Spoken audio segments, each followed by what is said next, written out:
Almost all addictive products have one thing in common. They don't look dangerous at first.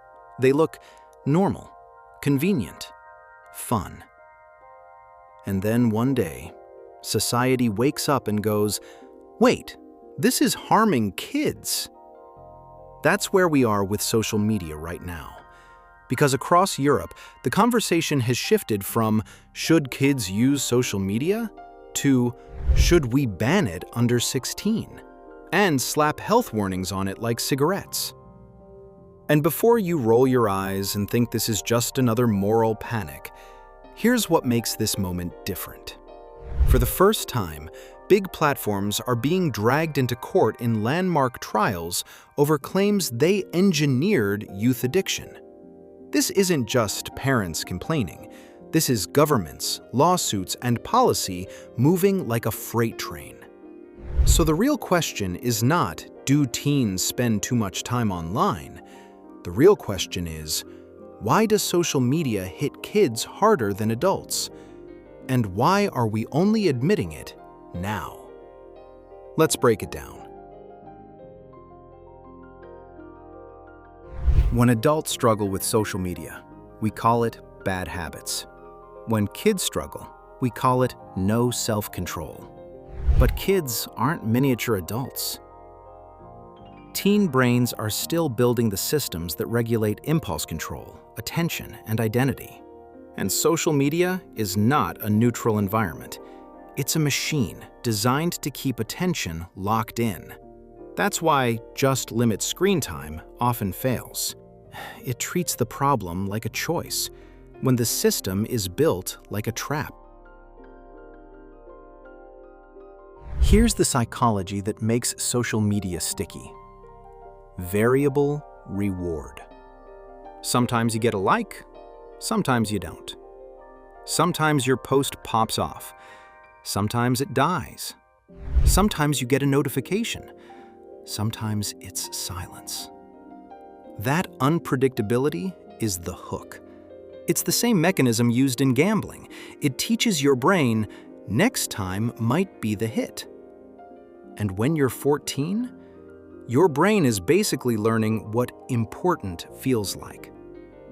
Social media trains that feeling with notifications, streaks, and endless feeds. This is the part adults underestimate. A teenager is building identity in real time, and social media introduces a brutal equation. Attention equals value. Likes become validation. Views become status.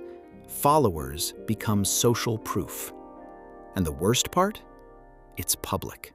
In the LA addiction trial, testimony described being on social media all day long as a child, craving the dopamine rush from notifications and filters, plus how filters were linked to body image issues.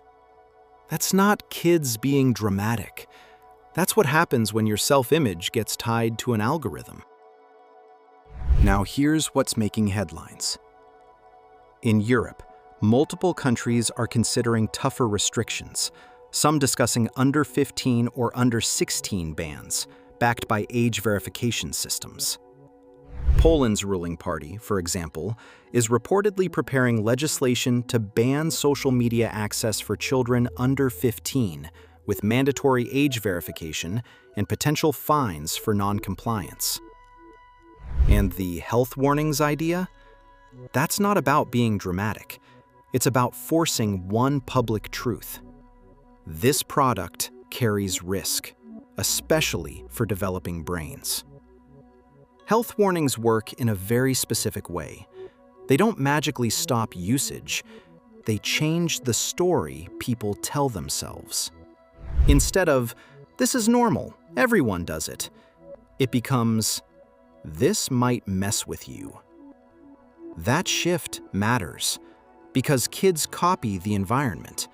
If the environment treats this as harmless, kids treat it as harmless.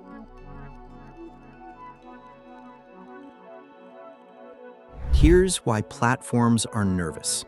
The lawsuits don't just say social media is harmful. They claim platforms used behavioral techniques, like slot machines and the cigarette industry, to maximize youth engagement for ad revenue. And this is why the comparisons to big tobacco keep showing up in reporting.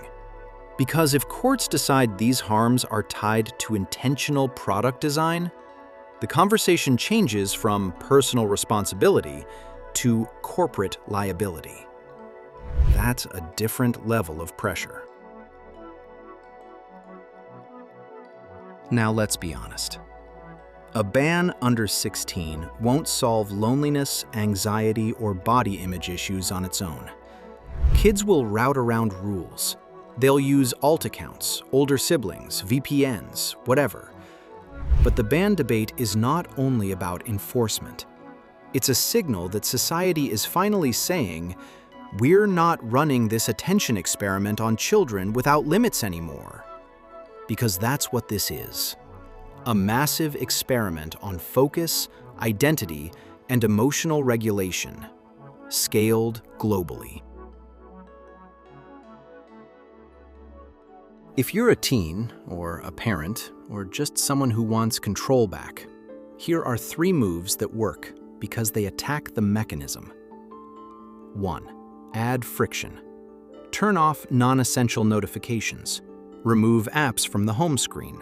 Log out. Make the hit less automatic. 2.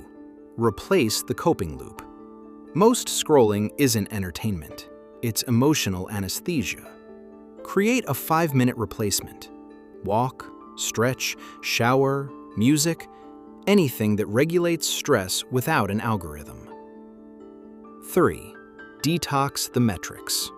Likes and views are psychological gasoline. At least once a week, go no metrics. Post less, check less, stop measuring yourself like a stock price.